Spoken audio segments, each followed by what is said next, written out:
Hello, Twitch people. Hey, this is Scott from Behind the Bits. I'm rather new to Twitch, but I'm coming in full force. I'm going to go ahead and do all my live interviews on Twitch only. So if you're watching on Twitch, you get to see it. If you're not watching on Twitch, you don't get to see it. Now, everybody has been given me emails and messages saying they want to see the full interview, and I haven't been doing that. So this is the way you can do it. You got to get over to Twitch, subscribe to Behind the Bits, all one word, on Twitch, and there you go. It's that easy. So today, oh man, I can't wait to tell the story of how I discovered her. So my guest today is a stand-up comedian, author, and former co-host of the Emmy-nominated Star Talk with Dr. Neil deGrasse Tyson.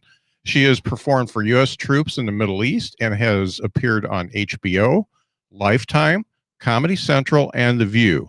She has a PhD in interdisciplinary studies and has a dry bar special. How many people can you say has that out now? And here's a little tidbit for you. She also wrote the pilot for the Chris Rock show. Let's bring her out now. It's Leighann Lord. Hey, how are you? I'm great. I want to clarify. I was one of a team of writers on the pilot of the Chris Rock show. Okay. So, oh my word! I don't want any angry phone calls or mistweets or none of that. And okay. That was so long ago. Yeah. And I didn't last long. I wasn't there past the pilot. So, yeah. Oh, that's great. I did want to, this is kind of funny. I did want to tell the story of how I discovered you because I think it's kind of funny. So this podcast is just a little over a year old. I'm like 2 episodes over a year old. And in 2019, I knew I was going to do the podcast. I was doing another podcast. I knew I was going to switch over to this one, but I was nowhere near ready. And I didn't have artwork or anything like that. I wanted to make sure I did it right. So I was doing all the due diligence and studying other podcasts and making sure I'm different and stuff like that. But at that time, it was like the last quarter of 2019, I was getting obsessed with George Takei. And so the best way to, when you're obsessed with somebody, is to listen to podcasts, because that's where you get the real story. The TV stuff doesn't really work. And you know, his story is just so compelling. I mean, with the internment camps, with how he was typecast as an actor for so long, and being gay at a time where, you know, they it's not good now, but it was really bad when he was young. I mean, he really has a great story. So I was searching out podcasts, and Star Talk had you and Neil deGrasse Tyson, and he introduced you, and I thought you were just so great on the show that I put your name in my notes and on my phone. So I put it in there along with all my grocery lists, all the measurements for the stuff I'm doing in the house, and it just keeps going down. And right before I emailed you, I was cleaning up my notes. I've been through 2 phones, I think, since that note. Wow. Okay. And so I was cleaning up, and I was going, Leighann Lord. I'm like, I don't remember. So I had to look you up, and I'm like, oh yeah, it's that one. So I emailed you, and it's funny, I emailed you direct instead of using a publicist, because all the publicists are just shooting me down lately. So I'm glad you're here. Thank you for having me. Wow, I made the list, literally. Yeah. And survived 2 phones. That's doubt. A major deal there. So one of the things I wanted to get into you first, I mean, you've been doing comedy for 25 years, right? It's a little more now. Yeah, I started in 92. Yeah. Okay. Craziness. Now, during that time, you're doing all this education. I mean, you're doing your bachelor's and PhD and stuff like that. So what came first? I got my bachelor's before I started doing comedy, and the PhD totally honorary. That's okay. Yeah. Don't put me up against folks who struggled and did their dissertation and did work. You know, I'm just, greedy. Okay. Well, hey, it's great to put on your credits. Yeah. Well, yes and no. It's like, because everybody's like, what does that have to do with comedy? Like, absolutely nothing. And then it does not help for dating. It's like, nah, she's too smart. Oh. But the work of being a full-time comic, man, that's an education in and of itself, in my opinion, my humble opinion. Right. So what prompted you to get on the stage?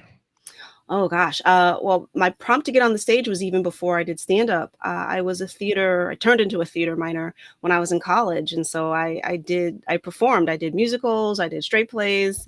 I loved being on stage. And then the comedy part was that, I loved making my friends laugh, and then that started from childhood, where I really made the conscious decision that I was tired of being picked on for doing my schoolwork. And I said, well, what'll make them stop?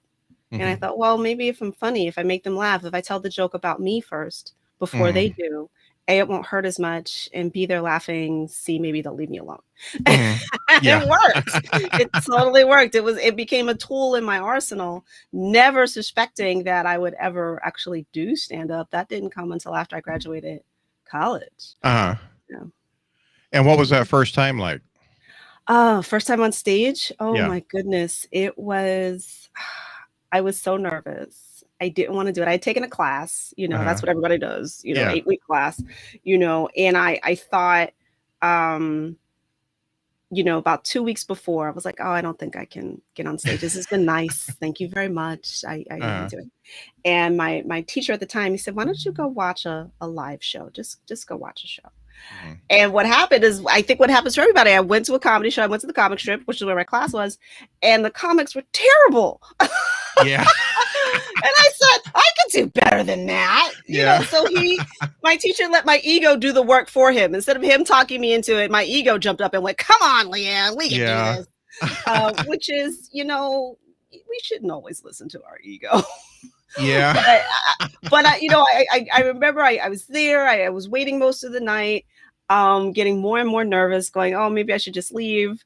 But, I got called on stage, I was introduced, and something just amazing happened. I told my first joke and people laughed. And I actually hadn't prepared for that part. Like, oh my God, they're laughing. What do I do now? And forgot what else I wanted to say for a few seconds. But clearly I came to myself. It was the longest 5 minutes of my life. And I got off stage knowing that my life had completely changed. I'm like, this is what I want to do. Because even though I was nervous, I felt like I had found my safe space. Even though we didn't call it that back then, I felt at home. I'm like, this is where I am supposed to be, take my lumps, whatever it is, to get better. But this is where I want to be. And this is what I want to do.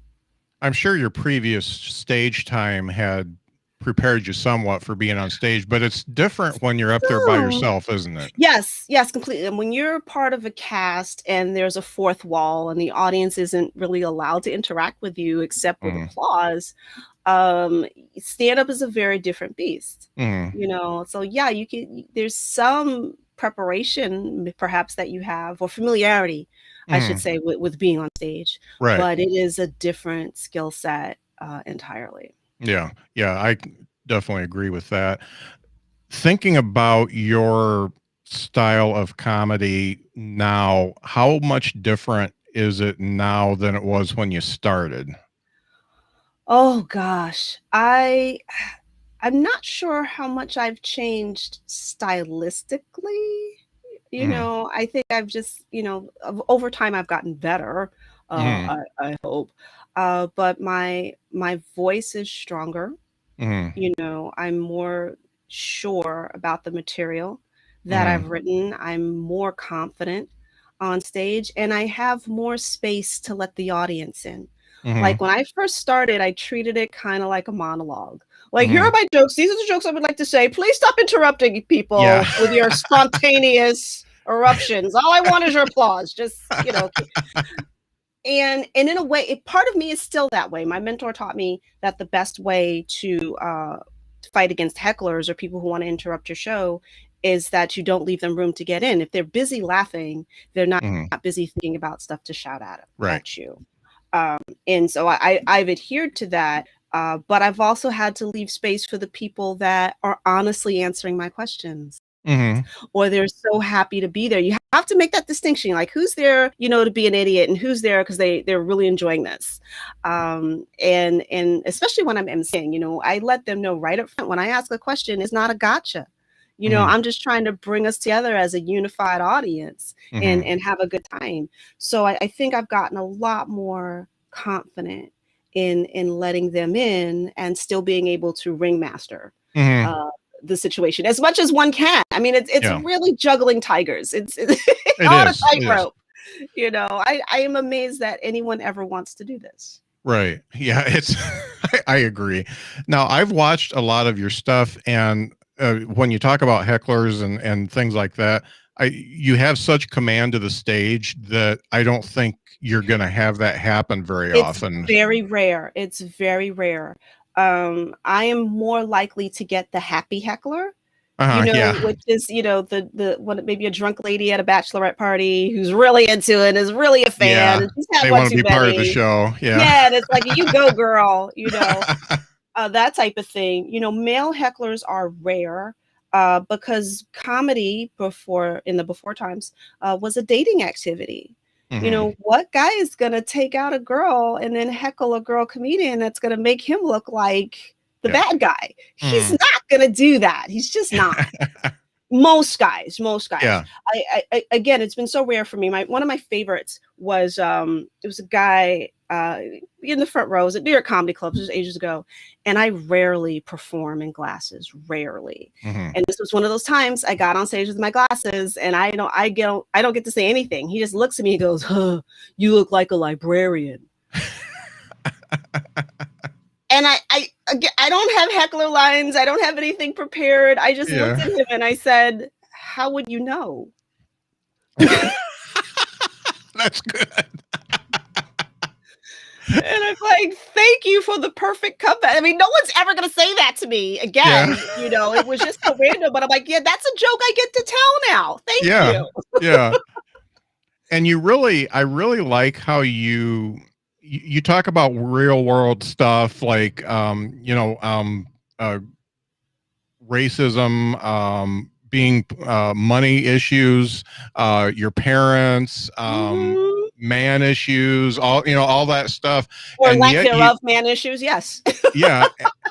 And you keep it at a place where it opens eyes, and you could come in a lot harder is what I'm saying. You could come in a lot harder, and I'm sure you and I both think a lot harder because I have a similar style to you, and you could really just slay people and either turn the audience totally for you or against. But it seems like you probably do well with just about any audience. Is that right?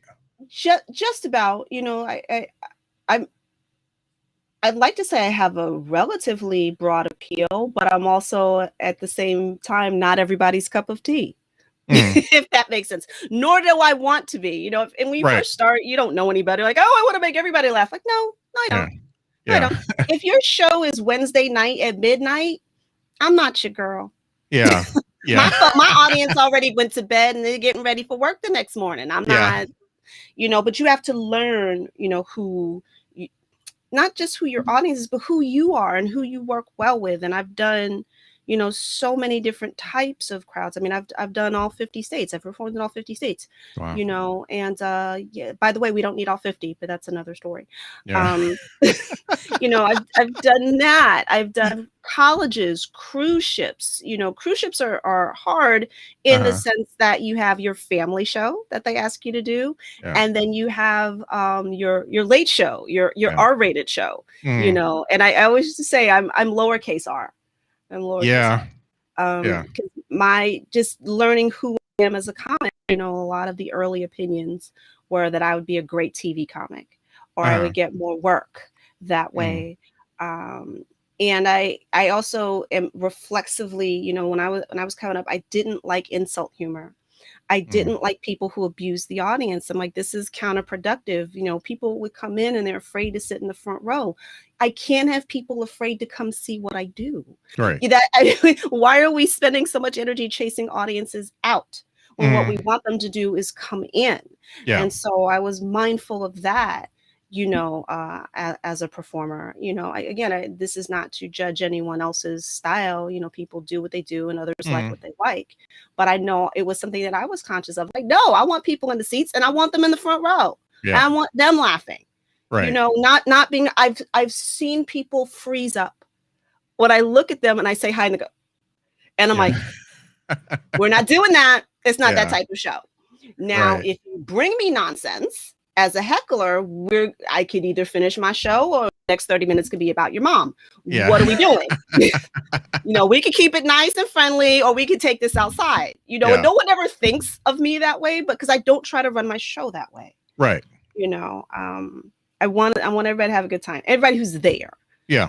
To have a good time. Yeah. And there is a difference, by the way, between the 8 o'clock show and the 10 o'clock show. Oh, yeah. Yes. If you saw one of those shows, it's like, oh, okay, she's coming in a little harder. Yeah, because they're a little drunker. Yeah. You adjust. You adjust. Yeah. Yeah. I prefer the 8 o'clock show myself, but I've been to plenty of the 10 o'clocks too, because that's when I could get there. Yeah, listen, I've come to appreciate, the before times, the 10 o'clock show, because I remember the midnight shows, which is like, what are we doing here, everybody? Can't we just get a juggler? Yeah. Can't we just do that? Yeah.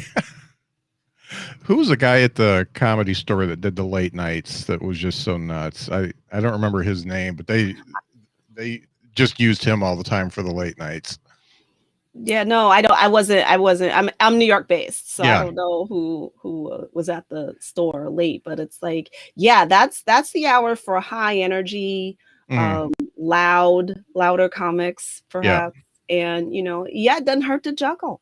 It doesn't, because what are we asking for? What kind of attention span are we asking for? Yeah. Yeah. I'm not gonna, say, has everyone read the syllabus before I start? Right. Yeah. It's not gonna work. Yeah, they read the beer bottle. That's all they read. Yeah. If that. Thinking about your influences, obviously you must have liked comedy in order to get into it. Who do you think your biggest influences were? Oh man. I think early on for me, of course, George Carlin, of course, just because similar work ethic, similar styles, similar ideals, perhaps, if I can be so bold. I feel like he made people laugh about really serious things that on the face of them might not have been funny, but he was able to do that and make people laugh. And then once you take that laugh and you have that cleansing breath, as I call it, it's like, that was funny, but that was actually serious. Maybe we can work on this now. Right. He epitomized to me the town crier, that person that said, hey, everybody, village is on fire. We should do something. Yeah. That's what comedy has done to me. That's great comedy to me. Right. People have different, opinions, they like their slapstick or their silly humor, but humor that makes me laugh and think, that's sort of my wheelhouse. So I guess that's why I grew up liking Carlin. I also like, there's some, I won't say lesser known, but Marsha Warfield for sure. And if folks are unfamiliar with her, she was the bailiff, one of the bailiffs on Night Court. So I've actually approached her publicist, and I haven't gotten anywhere yet. So if you know her, put in a word. Okay, why don't you just hit her up on Facebook? Why are you calling her publicist? That's insane. No, seriously, because I reached out to her on Facebook. This was years ago, just to say how much of a fan I was, because she was one of the first Black women I saw, doing comedy on TV. And I was like, we can do that? Because I didn't know anything about Moms Mabley. I was too young. Right. She's in her special, smoking a cigarette, not giving a damn. I was like, Mom, buy me some cigarettes. Like, I was like, what are you watching? It was just awesome. So I reached out to her to tell her what a fan I was. And, lo and behold, she's a fan of my work. And I'm like, oh, that's great. Are you kidding?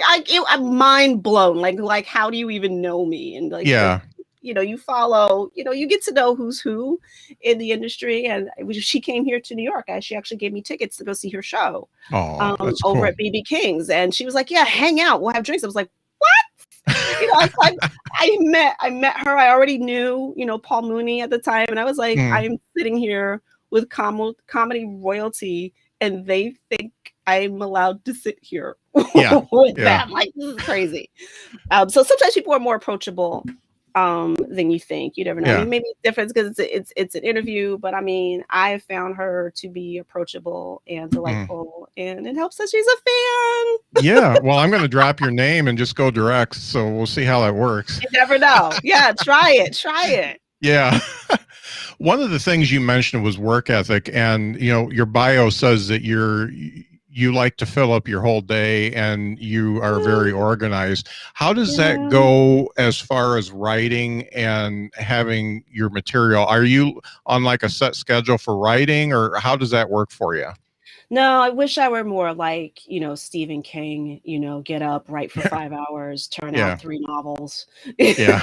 I wish my work ethic were that strong. In terms of, doing my, I mean, I'm a relentless idea gatherer. So anything that an idea comes to my head, I stop immediately and write it down. We have the materials to do that. If there's a phone in your hand, you have a dictation machine. You have a note app. No idea should ever be allowed to escape from your mind. So I'm relentless about that. And then I don't waste my time when I'm online, waiting online. I'm just not staring off into the atmosphere. I'm looking at my notes going, what did I jot down here? What can I flesh out? And I love, and then when I can take it from there to actually sitting down, and I would say majority now it's typing, but I still like the freedom of having a piece of paper and a pen.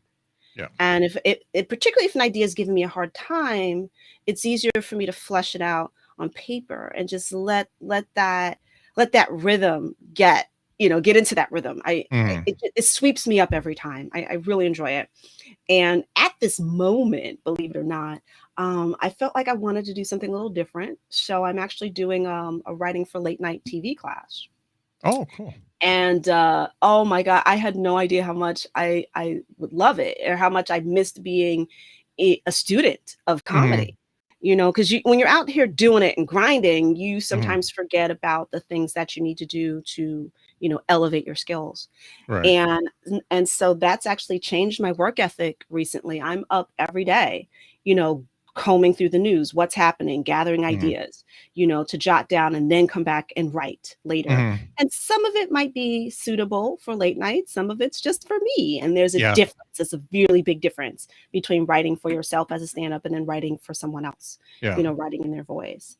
I finally think I'm at that point in my career where I have the ability to separate the two.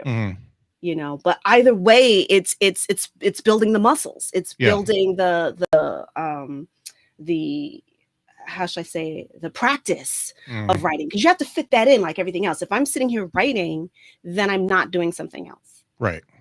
And if that's just binging Netflix, that's okay. Netflix is going to be there. Right. But once I get into the process, I enjoy the process. That's the thing that keeps me coming back. A perfect day for me is having an idea, jotting it down, fleshing it out, seeing where it might connect to another bit in my set, taking that on stage and working it out. If I can go from morning to night and I got that arc, what? Even if it doesn't work, even if the joke doesn't work, but that now it comes to, why doesn't it work? Did I not get it out of my mouth the right way? Did I stumble over words? Was it not in the right position? Did I mess up my timing? Was it not the right? You can play with all of that once you do it the first time, and then bring it back, and there's got to be like several passes before you go, that wasn't funny.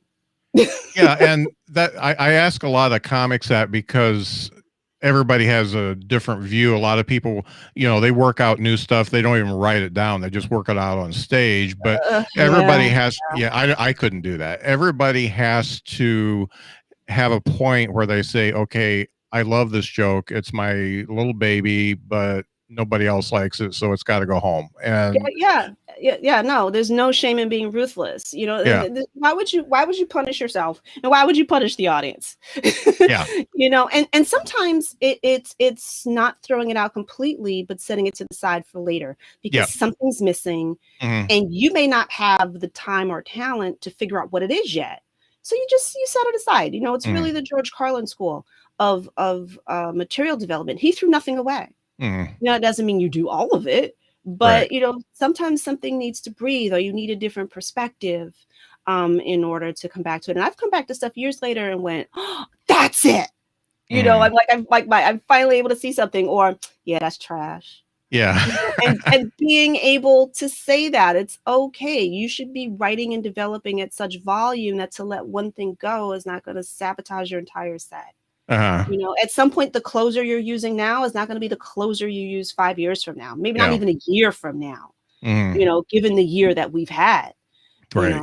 So you can't get so attached to a bit, especially if it's not working. Yeah. And I hear you about some people get on stage and they work it out in the moment. Like, okay. And you know what? I think you have to earn that.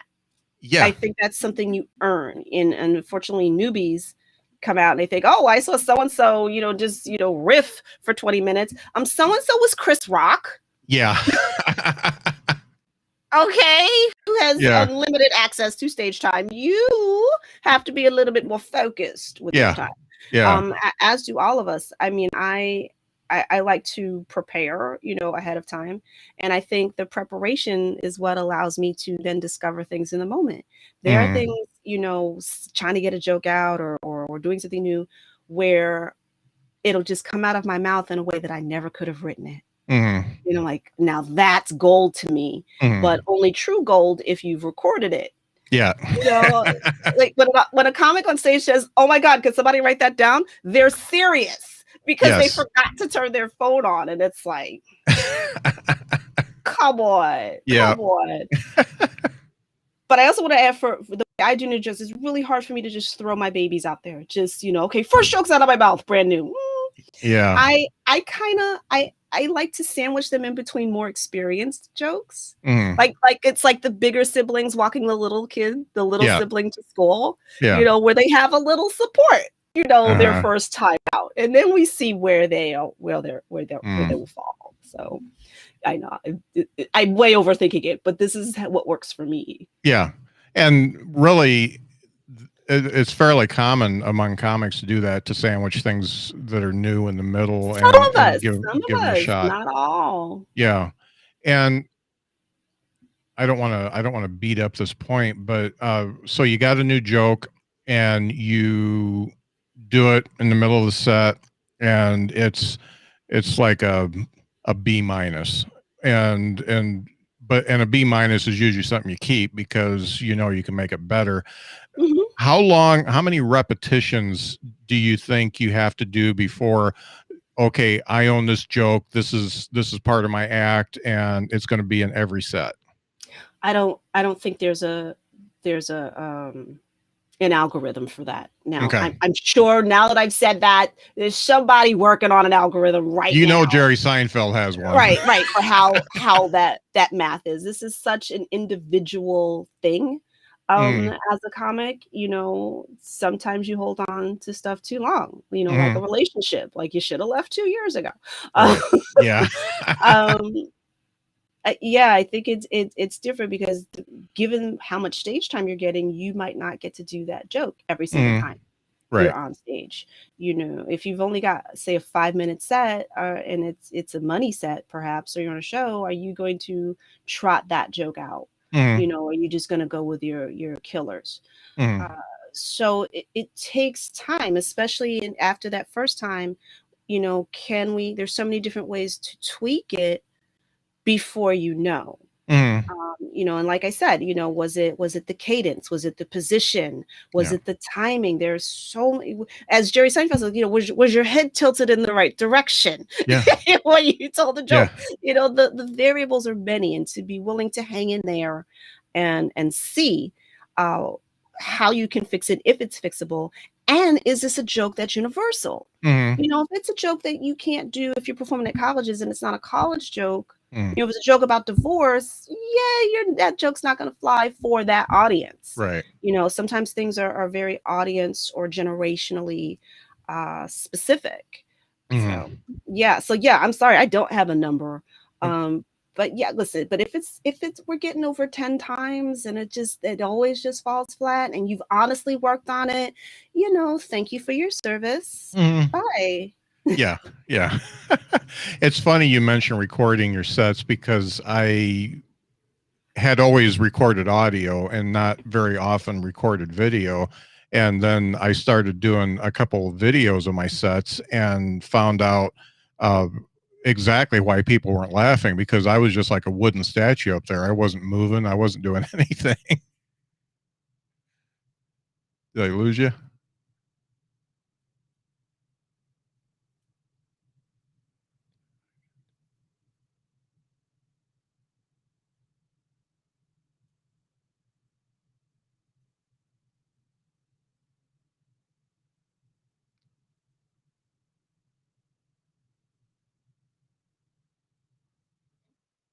Oh, you're coming back.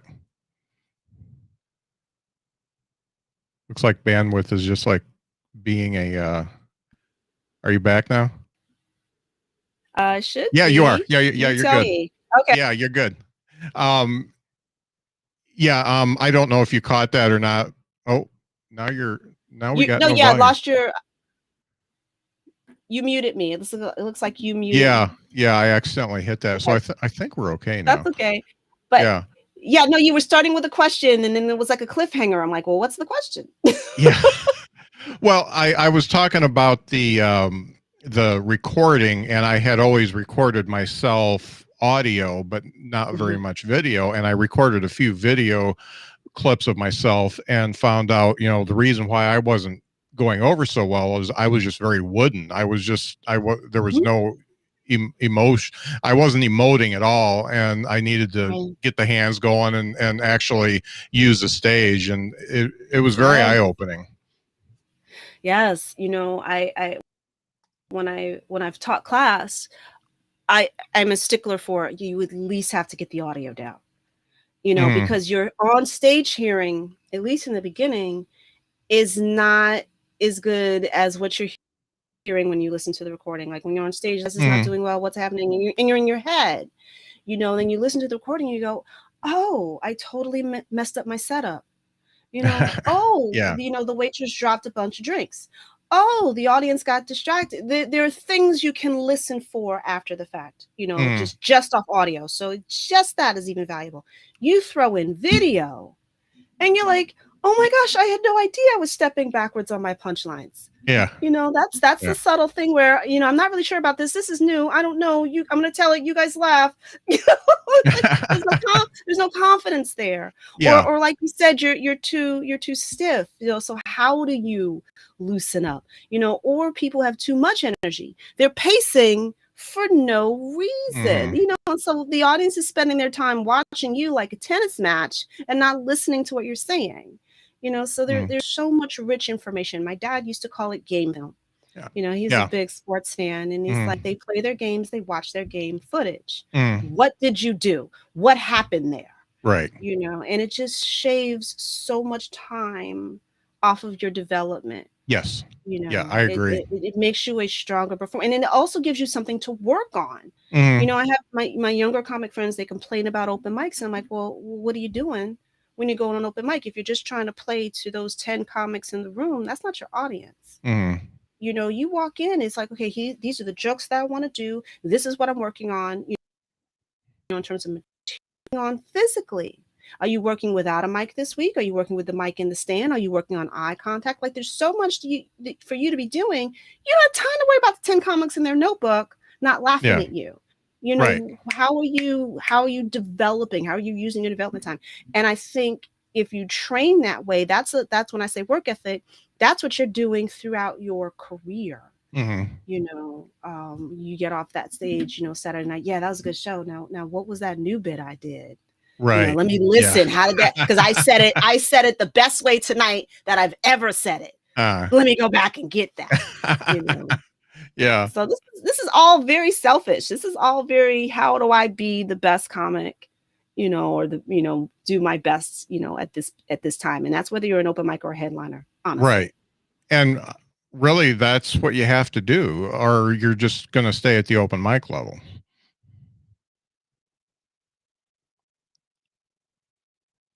And did we freeze again?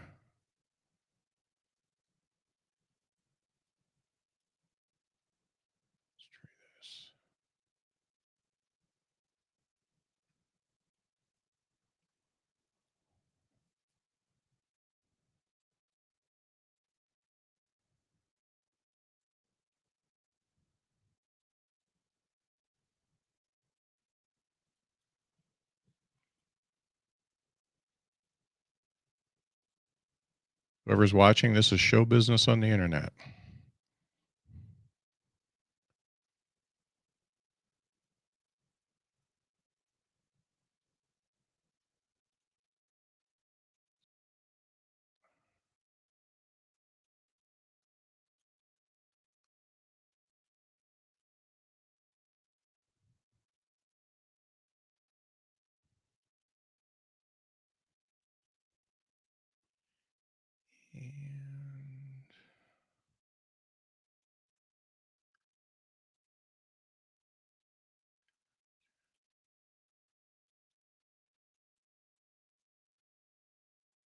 This might be my internet.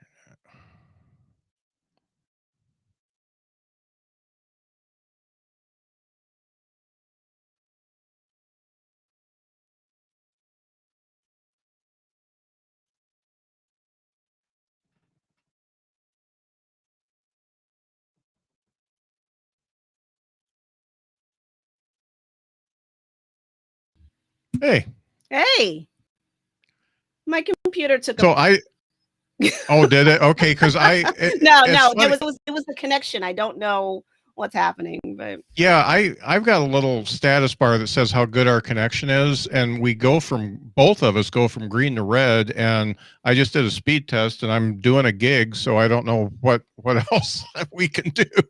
Right? Yeah. I was trying to run a speed test as well, and it's pretty low. But if I put, then I'll lose this connection. So let's go with this for as long as we can. Yeah, cool. And so we talked about the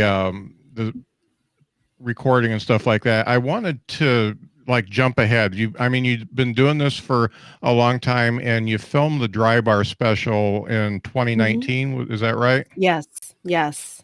So tell me how that comes about, and take me from, okay, you either asked to do a Dry Bar special or they asked you, all the way through production and all that. Sure. I'm embarrassed to admit, had no idea who they were. Yeah. Not a clue, you know. And here's what's funny. I would see clips of my friends, you know, they do the like little 10-second, 30-second clips. And I'm like, oh, that's great. But my mind didn't go past into, you know, actually connecting. This is Dry Bar. This is their brand. So yeah, I have no idea what I was thinking. So I get a call. I guess it was October, from Tony Camacho. He goes, "Hey, Leighann, can I submit you for Dry Bar?" And all I heard was submit, you know, comedy, you know, opportunity. You know, we're sort of, most of your career, you're trained to say yes to everything, you know, until you get to the point where you go, oh, I shouldn't have said yes to that, you know, but that comes in time. In the beginning, and for most of your career, you're just like, yes, so you can get on stage. And yes, it sounded like an opportunity. Had no idea what I was saying yes to. A week later, he calls me back. So, okay, you're in. You got to fly to Provo, Utah. And I'm like, whoa, what? What are you talking about? He slowed down. He explained it to me, and I'm like, and I gotta go when? I didn't even have a full month technically to prepare, and then I had to remind myself, no, I've been preparing my entire career. Let's not get crazy. I'm not starting from scratch. What I didn't have was a lot of run around the city time, you know, to sort of put together the set that I wanted. But I did it. You reach out, you let people know what you're doing. And it was funny. The more people I told, I was like, oh yeah, I got picked to do dry bar. Can I do a spot on here? They're like, you got picked to do dry bar. Oh my gosh. And I was like, this is exciting. Yeah. I had no idea until I'm asking for spots. Yeah. And so a lot of people were proud and accommodating. And I thought it was a 15-minute set. Oh, okay. I get there. Yeah, I get there that day. I fly in that day, do the shows that night. It's like, oh, I don't think I could do that anymore. I need to get in a day before now. But that day, so I go in, we're picking outfits, we're doing the run through, and that's what I hear. I'm like, oh, it's a 25-minute set. It literally, my comedy brain went, okay, no nap then. Yeah.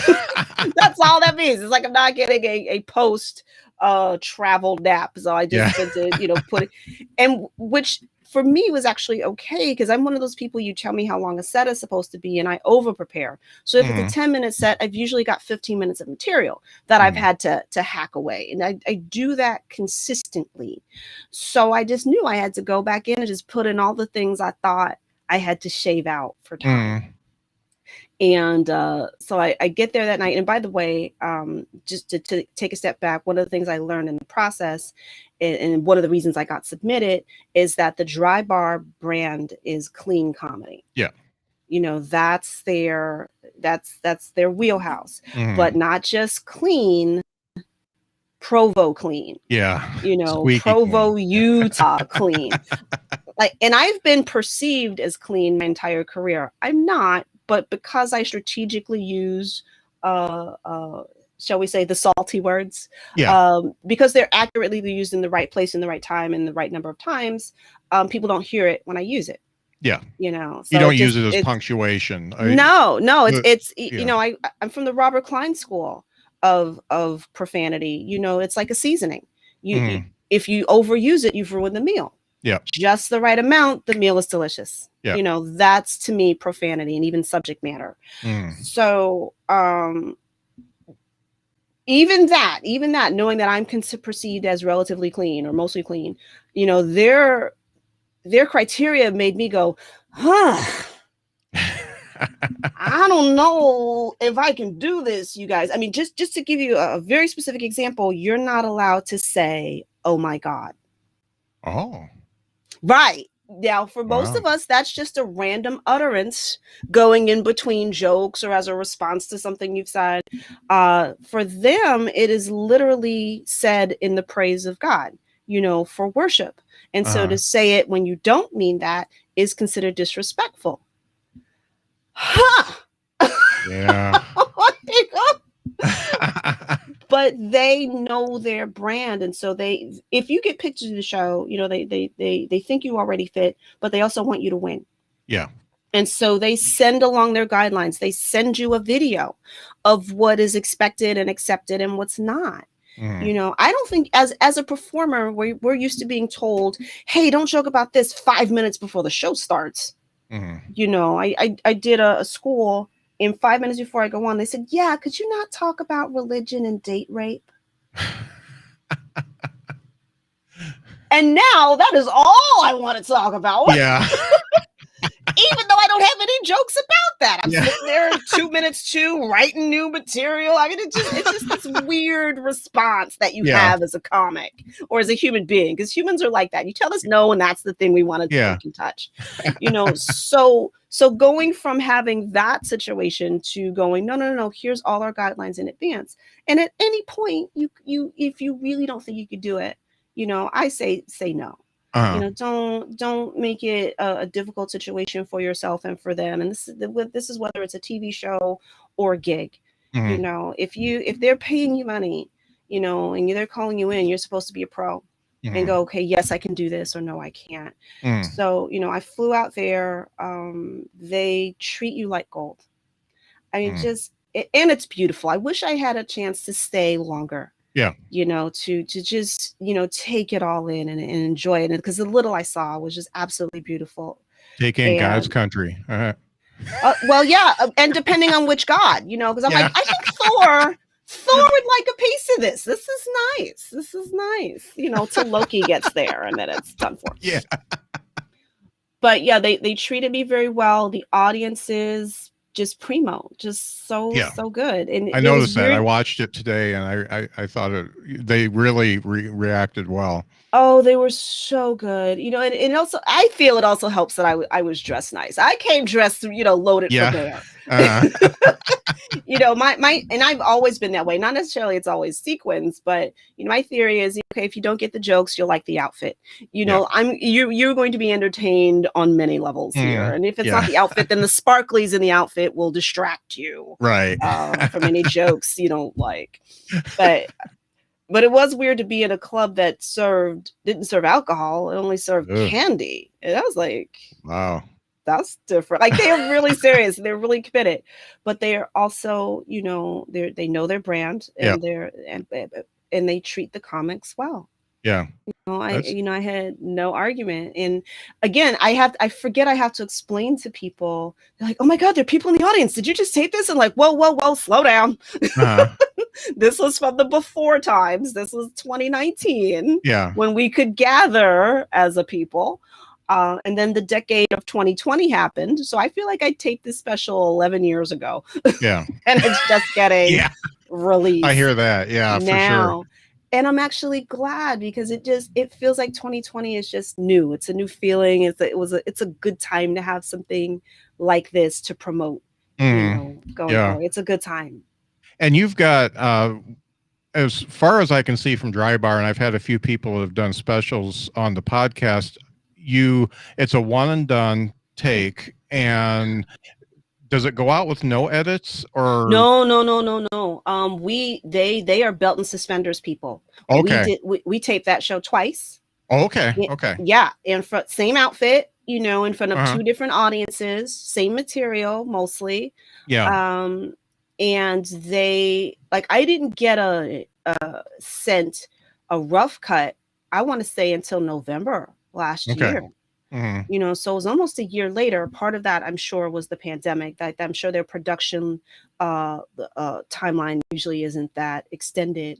But I was surprised because any TV show I've ever done, I don't get to see a rough cut. Like I was like, is this a mistake? Did y'all mean to send this to me? They're like, yeah, we want you to see it. Don't worry about the color corrections or this or this. And I was like, oh yeah, color correction is exactly what I was worried about. That's not my field. I just assume you guys will work that magic. And they said, yeah, we just want you to see it. And was there anything you wanted us to change? And there was one thing, you know, that I think got mixed up in the edit or, you know, that I didn't remember doing. And I'm like, yeah, that joke right there does not make sense in that position. Can you take that out? They were like, sure. And I was like, I'm just, you know, as an artist, you get so used to not being treated well or respected. So that when it happens, it's like, is this what it's like normally? Well, their productions are very professional, and you know that they're shooting enough B-roll that they can do a take and come back because it's so seamless when you watch it. Yeah. I see a lot of shows that were recorded. That's why I thought it was a one and done. I've seen a lot of shows that were recorded over 2 nights, and you can tell it's super obvious. And maybe it helps that it was one night, you know, 2 shows, 1 night. This wasn't 2 nights, you know, because there is something to be said, different energy, you know, your hair curls a little differently, you know, I don't know. So there's some logic there to why you would do it back to back, right? You know, and just turn the audience over. But they, you know, it was nice to be with people who not only cared about the production, but they cared about you as a comic. And it's funny. I was agonizing over material, of course. Like, what do I do? What do I put in? What do I take out? And I decided this was just sort of me, my peace of mind. I said, this will be the material that I don't really do anymore about my parents. Yeah. You know, this will be sort of a love letter, you know, in my heart, in my mind, you know, no one else knew this, you know, to the people that supported me my entire career. And, you know, the last few years have for me have been that transition to being the adult in the house. You know, the role reversal thing has happened. So I thought this would be a good idea to put that material there, sort of as a love letter and a thank you to my parents, and as a sort of a nudge and a wink to people who are in that position. And it worked. You know, I remember in between takes, the director came over to me and started talking to me about his parents, about how they weren't there yet, you know, and him, but he could see it, and him and his siblings were starting to talk about it, which is more than what most people do. Most people just try to ignore it, you know, but maybe, I guess he was the oldest, but he's like, yeah, I see it, you know, and kudos to him for trying to get out ahead of it. And at the end of the night, I remember talking to a couple who had been there, done that with her parents, you know, and they were so grateful that somebody could take something that's not on its face funny at all. But there are elements of the role reversal that are hilarious. And I think if we could put it out there, it does what Carlin does. It makes people laugh about something that's actually really serious. And then it's like, okay, now what do we do? Yeah. You know. That's great. And I relate to the parent thing. Just my dad is all I've got because my mom passed away, but he went through a hip surgery. It was a latter part of 2019, and that was a journey. I don't say the word journey very much, but it was a lot, and for both of us. And we got to know each other a little bit better. I know that. And, oh my gosh. Yeah. But they get so stubborn, you know, they just, no, I'm not going to get up out of the chair, and I'm not going to walk. I'm not going to get my hip feeling good, and everything's wrong. And well, first of all, PT is hard. Physical therapy is hard no matter how old you are. Yeah. You know, you add on some years and some crankiness. Yeah. That's tough stuff. How's he doing now? Actually, mobility wise, he's pretty good, except for he's got neuropathy on, because he's diabetic. He's got the neuropathy on the bottom of his feet. So he, you know, right now his position is, there's no reason for me to get the hip replacement. I shouldn't have done it because I can't walk because of my feet. But, you know, so now I'm looking for different remedies for that, because there's not a whole lot you can do. So try to make it a little bit better so he can get up and walk a little bit. Yeah, no, it's definitely tough, you know, and I remember, you know, trying to shop my way out of whatever was happening with my parents, you know. It's like my dad needed cane tips. Like he was just out there with a cane with no tip on it. I'm like, okay, this is a disaster about to happen. I'm on Amazon looking for cane tips, you know. And, you know, so whatever they needed something, I'd look it up and buy it on Amazon, and it really changed my algorithm. You know, like Amazon must think I'm an 80-year-old woman. Because if you like cane tips, maybe you'll like diapers. It's like, what? I'm like, do you know how much lingerie I got to search to get my algorithm back on point? You know. But and to their stubbornness, I like to, and you can only do this. You can't do this in the moment. You have to do it in a quiet moment when you're not having an argument, when you don't want to wheel them out into traffic, and realize how long have they been adults? Doing what they want to do, how they want to do it, and just you switch that around. If somebody walked up to you all of a sudden and said, "Hey, you can't drive anymore. Give me your keys." How hard would you fight? I'd fight hard. So it's a big change, and it's scary, and it can speak to our sense of identity and our sense of freedom. And so when you put that in your mind before the next big fight, maybe the fight isn't as big.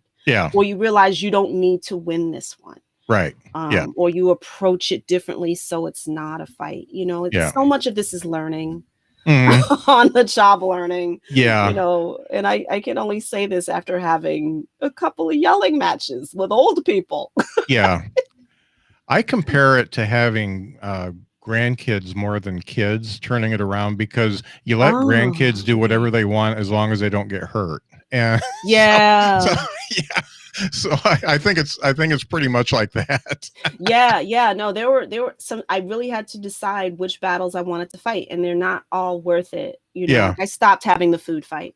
Like if it was nothing that was going to, you know, raise his blood pressure and, you know, send him to the hospital, it's like, yes, you can have the candy. I'm not taking candy from an 80-year-old baby. I'm Yeah. just not doing it. Oh man. So obviously the comedy has taken you other places. You did the podcast with Neil deGrasse Tyson for a while, and you've been doing a lot of writing. And no, I didn't get to read any of Dict jokes, but can you tell me a little bit about that? Oh, sure. And I'm saying it right, right? Yes, you are. Visual aid right Yeah. here. It's much more important, when we're doing radio, when we mention the book, that T has to be properly enunciated so that we don't pique the interest of the FCC. I'm sure they have other fish to fry. But yes, the book is called Dict Jokes, and Dict is short for dictionary because I'm like a giant word nerd. Like that was my undergrad degree, journalism and creative writing. And I've kind of always had the idea throughout my life that words would be more fun if they meant what they sound like. Because I had those parents that were like, sound it out, get up and get the dictionary. That's back when you had to actually physically get up and get the dictionary. And like, it was just easier for me to sit there and read my book and go, okay, this word sounds like what I think means what I think it sounds like. So like during my shows, I tell people, I said, the example is grammatology sounds like the study of grandmothers. Or histrionics sounds like the history of ebonics. Or elixir sounds like how British men give oral sex. So it's just a silly little book, it's a silly little coffee table book, but I think we need silly little books. I agree. I would love it because I would sell these after my shows and people would come by, they say, can I take a look? And I said, sure. They pick up the book. I would love it when they would just flip the book and then start giggling. And I'm like, there you go. Like that, and then they reach into their pockets and they're buying the book, or they have friends who are teachers, or they have friends who have students who are taking the SAT, and so because that's the other thing, these are real words. These are actually real, honest to goodness words. And so the sale, is that it's my funny definition. But you actually get the real definition of the word, and it's part of speech. So you can fool around and accidentally learn stuff. But it's not how I sell it. It's not how I sell it. Just have some fun. Just take it with you. It's a bathroom book. You take it in, you start laughing, things move along. So I loved it doing it at my shows, and it's, of course, they're on Amazon. I have volumes 1 and 2 of this book on Amazon. So. That's great. If you're a word nerd, by all means. I am. I'm a big vocab nut. And along with that, the People with Parents podcast, this goes into you taking care of mom and dad right now. I'm sorry. Go ahead. No. They started the podcast, People with Parents, and it actually came out of the frustration of not understanding what was happening. To them and our relationship. And even before that, I started talking about it on stage because it was just taking a bigger, space in my life. And it was like, what is happening? And, as comics, depending on the type of comic you are, you process your life through your art and you tell jokes on stage. And I started having people come up to me, tell me about their mom, their father-in-law, their aunt, And I thought it would be a generational thing, but no, I had young people too, because they have grandparents, or they have, they were, their parents had them late in life. So they had older parents. And so I had no idea how many people were struggling with this because we don't talk about it. And I started the podcast out of I needed that outlet that wasn't always stand up because some of this stuff just wasn't flat out funny. Right. And it was really my way of reaching out and looking for help. And I found out, wow, there's an entire, huge community of people who are laboring with, what it means to take care of an elderly loved one or a loved one who is unwell. And how do you manage that? And, there's some interviews, but most of these turned out to just be, funny little poignant stories that would happen between me and my dad. Like one of my most popular series of episodes is when how do you set the thermostat in a multi-generational home? And I woke up one night, middle of the night, it's July, and my dad had the heat on. because the old man was always cold. He's wearing layers, he's wearing long johns, he's wearing all of it, and he's still cold. I woke up in a sweat going, oh my God, is this menopause? Like, did it start? What's happening? And at the time the thermostat was we have a 2-family house. The thermostat was in his part of the house. And, so I'm going down there, setting it back to normal and looking at him going, don't you touch that thermostat. It's his house. I'm telling him not to touch the thermostat. It is his house. And it got so bad that I paid to have that thermostat taken out. I put in a new one that I could control with my phone, and then I locked it out. Oh, okay. And then I had the nerve to go off and perform at a conference. I get to the conference, everybody's like, yeah, hey, Leighann, how you doing? So what's going on with the thermostat? Like, I have no idea how many people were like into this little urban Shady Pines drama of me, my dad, and this thermostat. But it hits home for so many people, because how do you regulate the temperature in a multi-generational home? It's a real question for some people. Yeah. Who gets to be comfortable? Oh, yeah. No, so yes, it has been. That's how the podcast started. It's been therapeutic for me to just get these stories out, and it's been helpful for some people to know that they're not alone on this journey, because there are some real hard stories out there of what people are dealing with. Yeah, and I found that the humor part, bringing it on stage is one type of therapy, and then actually talking it out as it is the other. And really, if you don't do both, you're not tackling all of it. The humor part gets you more able to talk about the serious part, I think. Yeah, I think so. So. One of the most interesting comments I've ever had about the podcast, someone mentioned to me, they said when they see it pop up in their feed, they're like, yay! Oh. Yeah. Because they know they're going to laugh, but they're also going to feel. Yeah. There's going to be some feelings there that, might not be comfortable to feel on the commute to work when you're crying on the train. Yeah. But I take that as a compliment, to be able to move people in that way. Right. So we're going to get down to the last question. I like to ask everybody this in a little bit different way, but the best part of being in comedy is all the comedians you meet and they come into your life. And the worst part of comedy is all the comedians you meet and they come into your life. No argument from me. Yeah. So I like to ask, what's the best and worst pieces of advice that you got coming up? Oh, the worst piece of advice I got coming up, again, women were told back in the day not to dress too sexy on stage, because a woman in the audience might think you want her man. Yeah. What? Yeah, and and I believe that. You look at really early footage of me. There's not a ton out there, but I'm wearing hats and boxy jackets, and I'm not a girl. Don't look at me. It's ridiculous.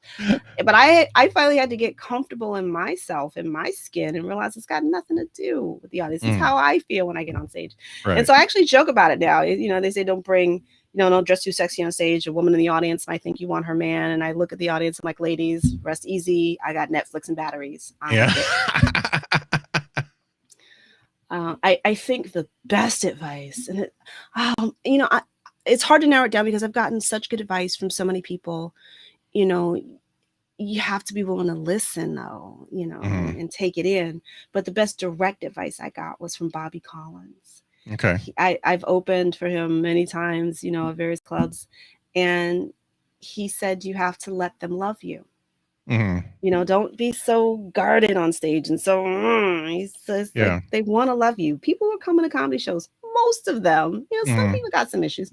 Most people want that connection. That's why they're watching it live. They're not home watching it on YouTube. So he goes, open that up and let them in and let them love you. And that comes down to being relaxed and confident on stage. And it wasn't instant, but it definitely informed and changed how I approached performing. So. That's great. I've always wondered if I should give these questions ahead of time, but I think if you think too much about them, then you sometimes you don't pick out the best. You're like, I don't know about this one. See, I'm type A. I would have studied. I would have had a treatise here. Yeah. Would be flipping pages. So section 72 of the diagrams and we're sharing screens. It's not. Yeah. Oh, that's great. So let's get into where we can find you and what you're working on now. So sure. Go. The best place to find me, the access point to all things me, is my website, which is veryfunnylady.com, because people can spell that after they've had their 2-drink minimum. Unlike my name, no matter how much they like me, where does the G go? I mean, it's sad. So veryfunnylady.com is how to find me, and that'll get you to my Twitter, my IG, my Instagram, my Facebook. I'm really trying to have people subscribe to my YouTube channel, which is Leighann Lord Comedy, because we've been trying to get more videos up there, and there's already a ton of content there that I think people will enjoy. In terms of what I'm working on now, I am continuing to do the podcast. I've happily transitioned from doing live in-person shows to doing virtual shows, because this is where we are now. Yeah. And I had no idea that I would enjoy it so much. I spent the first 20 plus years of my career leaving my house to do comedy. Now I'm like, you want me to leave my house to do comedy? Yeah. And so building that skill set and doing those shows has been more fun than I expected. Yeah. So I don't know how much longer this will go, but I don't feel as horrible as I felt last year when everything shut down at first. So I'm enjoying building that audience and that skill set in my square, so to speak. It's different, isn't it? And it is. Yes. I don't take to it very well, but I still do it, and I find that I do much better because I don't do much crowd work when I'm on a IRL stage, but in a Zoom room, I do a lot of crowd work. And that brings them in, and then they listen to the rest. So and I always give the host a bunch of crap too. So that always helps too. So it's different, and it's different, and it's not that much different from the real world. When you first started comedy, that was awkward, that was weird. What'd you do? You went to open mics, you got better. What do you do for Zoom shows or online shows? You do them. You do, and then you do more of them. Stop making it complicated, everybody. How do I MC a show? The same way you did in real life. You explain to the audience what's about to happen, what's expected of them, what we would like. Unmute your mics, turn your camera on, make sure you don't have any background noise. You let them know as the MC what's expected of them. And then you go and introduce everybody like they're your best friend. And you make it feel like a cohesive experience. Same job. Everybody, same job. It's different. It's I've had a lot of fun doing it, and my first few were just absolutely awful, and they were recorded. So Oh no. Do you stand up or sit down? I prefer to stand, but man, if I'm closing, my feet after an hour are like, we don't like this. So because it's just been hard. So I try to do best of both worlds. Like I let them know, the comments in the beginning. I was like, listen, you guys, I'm here, I'm listening, because I like supporting the show. I think it's important. And then I sort of mosey back to my area where I'm standing for my show. But I think it's a better energy. I shouldn't say better. It's a stand-up energy. Now, if you have to sit, that's fine. I get it. But I like standing. I've stood my entire career, and I feel more in show mode when I'm standing. I feel absolutely the same, and that's why I've got this going on. I've got the mic and the stand and everything, so it just works better for me. The only problem is I'm 6'5", so getting the camera at the right place is really hard. That positioning, like my pre-show tech is like, okay, I'm moving the stand and the mic and the light, and I've become my own producer. So it's a lot, and I'm 5'7". So. Well, this has been great. I really appreciate you talking to me, Leighann, after you've been on my phone for about 1.5 years. So wow. I appreciate it. Thank you so much for inviting me to do this, man. I love talking about myself. No. I mean, I love talking about comedy, man. This is my heart. So yeah, I appreciate it. This has been great. And folks, make sure to go to veryfunnylady.com. And all the links will be in the show notes. That'll make it easy. Thanks for watching. A few of you watched, and thanks for listening. Thank you, Leighann.